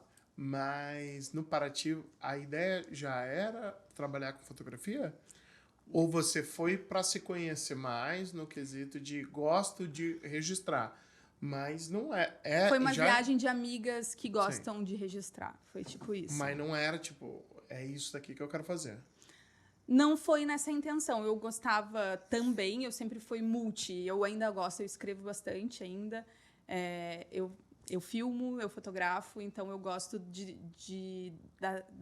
dos sinais como um todo, né? Eu gosto dessa junção do todo. E eu acho que isso para mim, agrega bastante no meu trabalho, essa curiosidade de todas essas partes. Então, a gente foi com uma viagem de amigas que gostavam de fotografia, gostavam de fotografar, e vamos lá. E hoje, todas essas pessoas que eu citei são pessoas muito importantes para a fotografia também, e muito importantes para a minha escolha também. São pessoas que é legal isso, verbalizando, a gente pensa outras coisas. Sempre são pessoas fotógrafas que eu nunca me comparei. Porque eu entendia o artista, eu compreendia a obra dessas pessoas e eu sempre tive como referência mesmo, sabe? De conversa, de imagem, de tipo de textura, de tipo de equipamento, de intenção. Então, são pessoas que a gente nunca teve muito essa coisa de embate profissional. A gente sempre admirou, e até hoje admira o trabalho um do outro, assim. Quando você achou que a fotografia fosse algo profissional? Quando que eu achei algo profissional?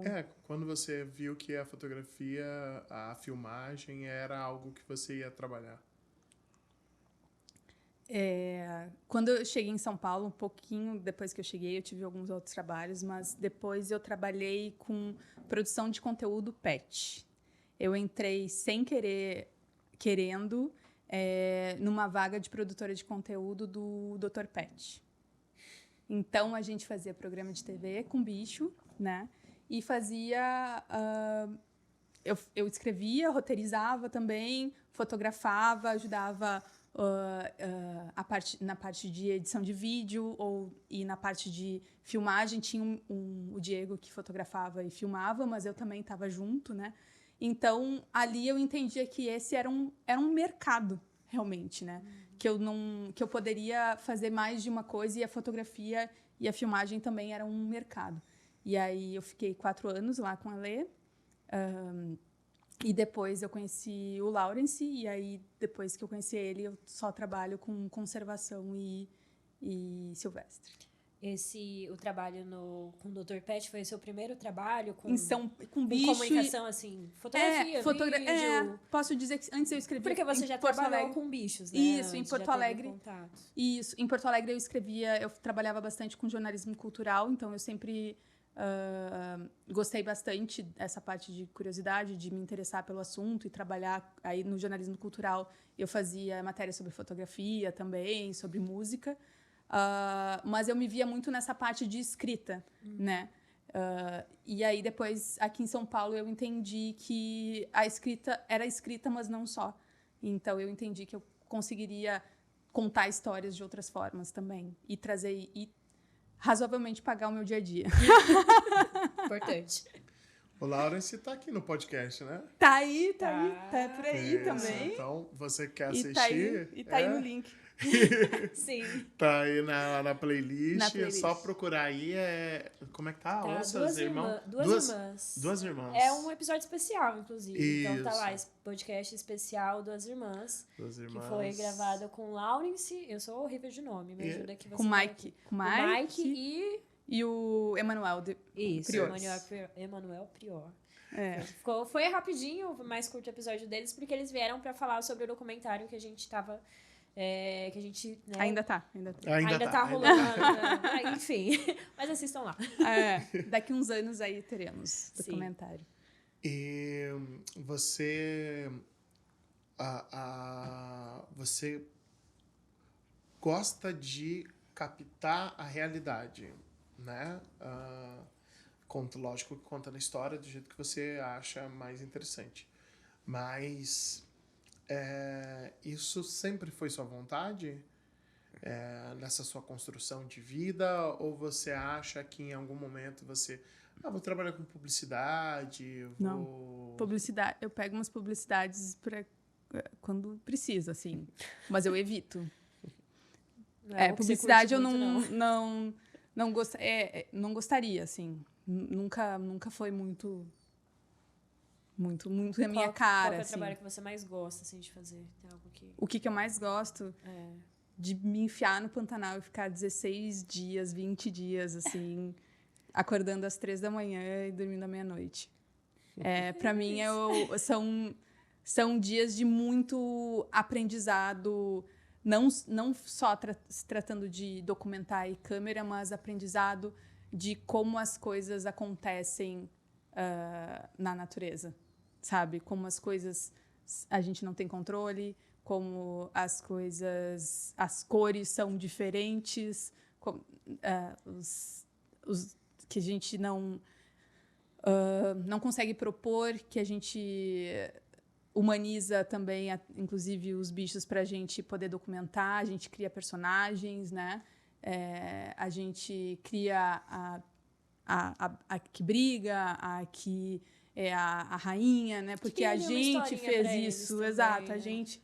Então, para mim, a melhor parte é essa, eu estar lá, ou filmando, ou com as minhas amigas, que a gente também faz de vez em quando, vai para lá e fica identificando as onças, e passa o dia inteiro no barco. Eu acho que, para mim, quando eu tô lá, eu não tiro muita foto sorrindo, normalmente eu tiro meio pastel, assim, sabe? Porque eu sou uma pessoa... Falando de fotografia, eu sou uma pessoa que vai, mas a outras partes eu sou um pouco assim. Então, no Pantanal, o meu companheiro sempre fala, todas as fotos que tu manda no Pantanal, tu tá rindo, mostrando os dentes, é muito legal. Então, eu entendo que a parte que eu mais gosto é quando eu tô lá, porque eu sei que as fotos que eu tirei, eu tô mostrando os dentes, tô muito feliz. Então, para mim, essa é quando eu tô trabalhando nisso, é um momento muito, muito, muito importante para mim. E como que é a realidade de estar lá fazendo esse trabalho? Tipo, realidade em todos os pontos, em você sendo uma jornalista, fotógrafa mulher, o que você precisou, não alguma ocasião específica você precisou passar, mas como que é a realidade para você estar lá, para fazer esse trabalho? No começo, eu era uma mulher que queria ser uma mulher urbana no ambiente rural. Eu era muito reativa, eu queria impor muito o meu feminismo, e eu comecei a me moldar um pouco ao lugar, porque eu queria entender o lugar como ele era de verdade, não eu ser algo que não fazia parte. Então, para eu fazer parte de alguma forma, eu tinha que escutar mais do que falar. Por mais que isso doesse, porque eu sempre falo, né, que a mulher, ela escolhe a sua dor, sempre vai doer, de calar ou de falar. Então, antes eu falava muito e depois eu passei por um momento que eu ficava muito emotiva e não falava. E hoje eu falo assim, foda-se, sabe? Tipo, mais um falando isso, preguiça, sabe? Eu não vou mudar isso, eu vou destinar a minha energia para construir um ambiente que outra mulher se sinta confortável e seja acolhedora. Eu não vou tratar desse ambiente dessa forma hostil que querem que eu enxergue, né? Então, sempre foi isso, mas eu acredito que eu meio que coloquei Claro, passei por situações bem péssimas, mas eu meio que coloquei uma venda em relação a isso para eu poder fazer o meu trabalho de uma forma bem feita e estar dentro da situação para eu poder ser uma observadora, né?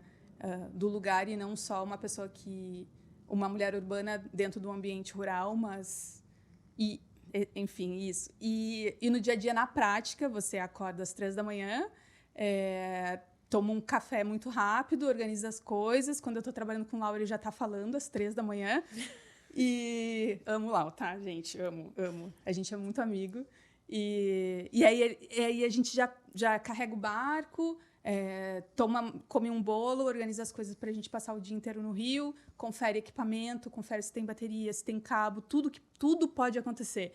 Então, eu tenho na minha cartucheira, sei lá, óleo essencial, porque se acontece alguma coisa que tem um mau cheiro, ou agora que a gente teve fumaça, né, que a gente passou pelos incêndios, aí eu boto na balaclava, fico sentindo o cheirinho, dou uma acalmada na ansiedade. As pessoas também cheiram e dão uma acalmada na ansiedade quando a gente passa por momentos difíceis. Sei lá, eu tenho muitas ferramentas, porque tudo pode acontecer, a câmera pode cair, o gimbal pode... Preparada para tudo, para chuva, para neve... esse é o clima, assim, né? A gente sai muito cheio de bagagem com todas as possibilidades que pode acontecer num dia, se você passa das 4 da manhã no Rio até as 7 da noite.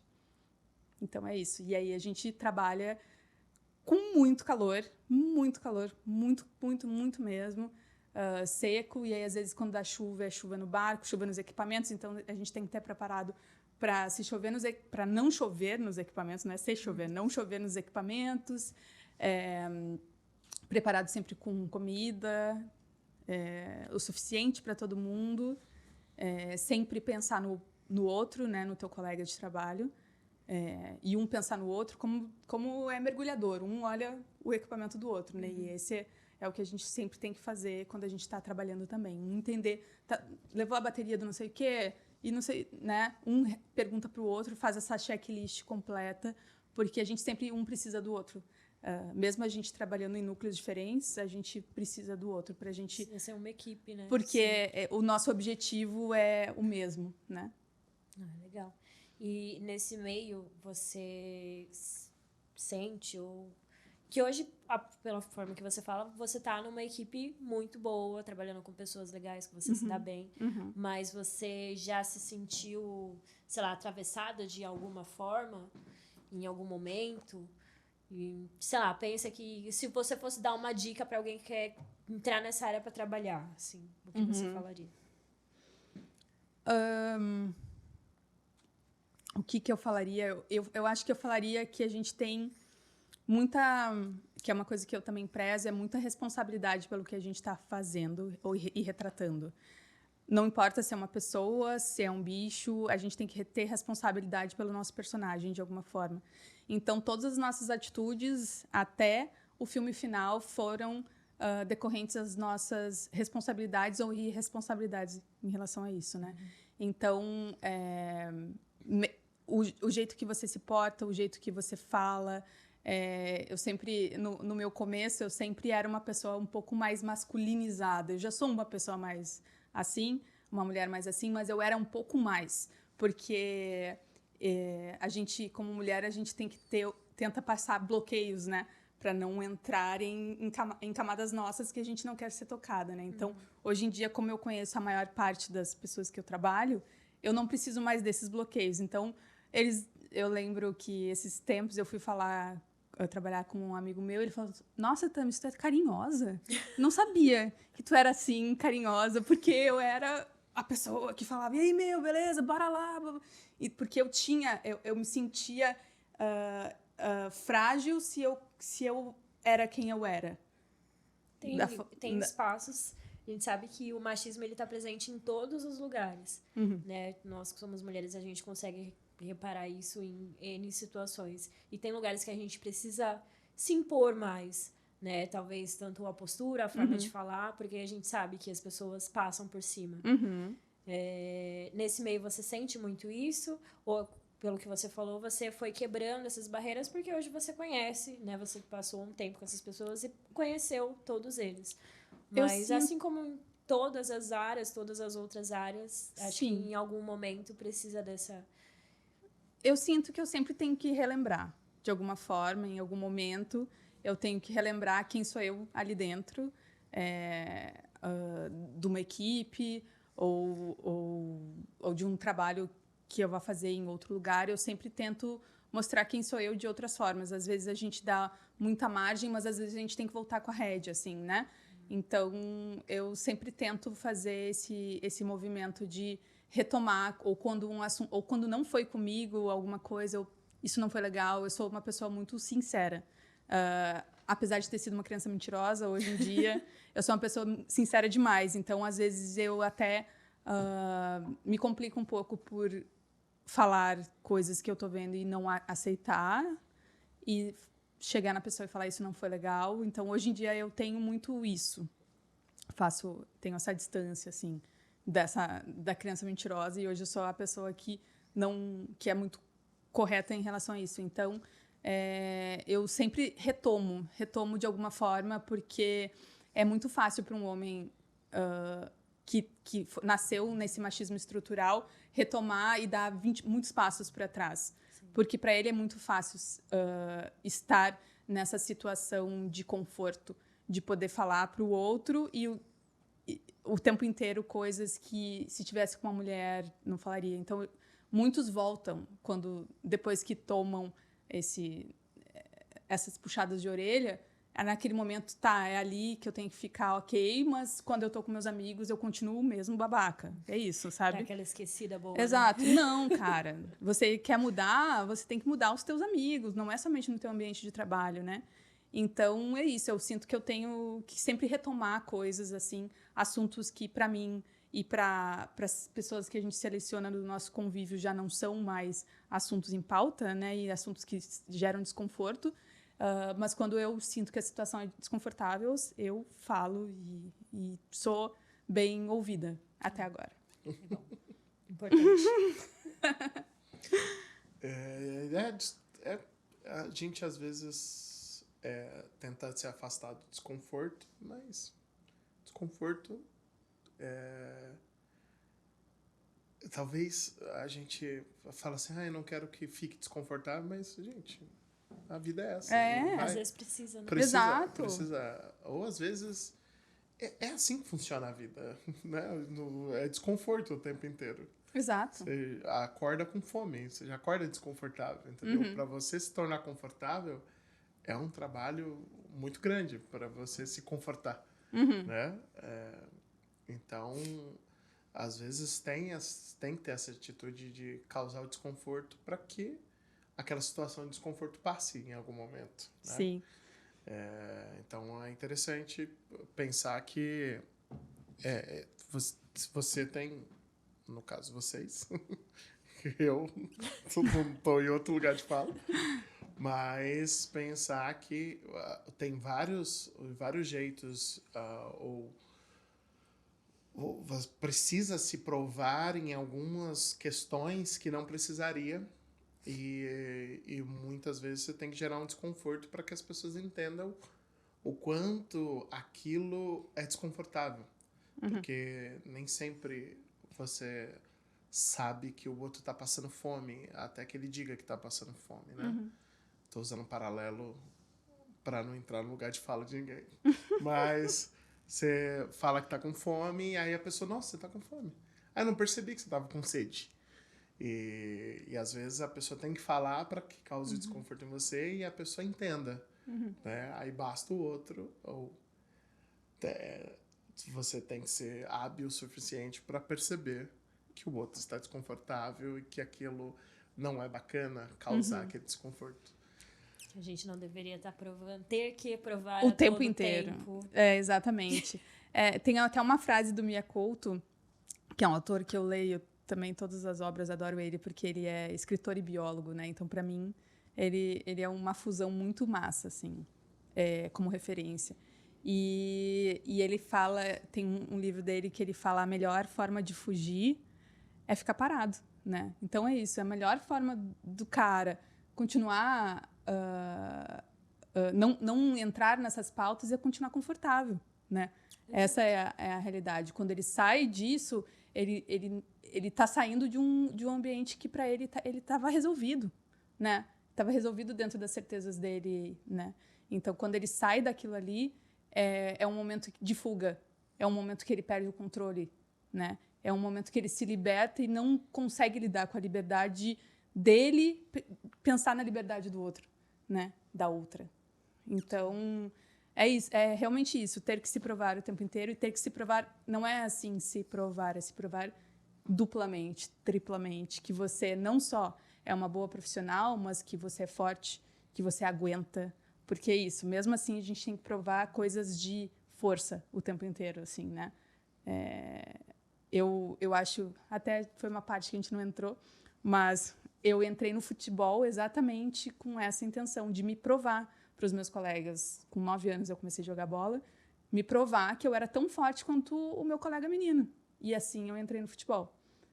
E o futebol, para mim, hoje é totalmente diferente, tem um lugar muito bonito da minha vida, mas eu entrei para eu provar que eu também poderia, né? Que eu também conseguiria estar no mesmo lugar que um homem, desde sempre. Então, eu saí de um ambiente machista do futebol e fui para outro, que é o audiovisual. Isso aí. E é com essa frase que a gente termina o podcast. Eu queria deixar uma frase mais de efeito, mais motivacional, mas é essa. Pode ser essa, pode ser. Obrigado. Obrigada, foi um prazer. Valeu por entrarem nas minhas viagens. Nada, a gente tá aqui. É sempre todo mundo muito doido, então quando se encontram com outro, ótimo. saem essas loucuras. Perfeito. Aí. A gente tá aqui basicamente falando há 2 horas. Meu Deus. E eu já falei, já acabou. Não, já é quase 2 horas, deve ser 1h53, mais ou menos. Obrigado por ter topado vir aqui falar.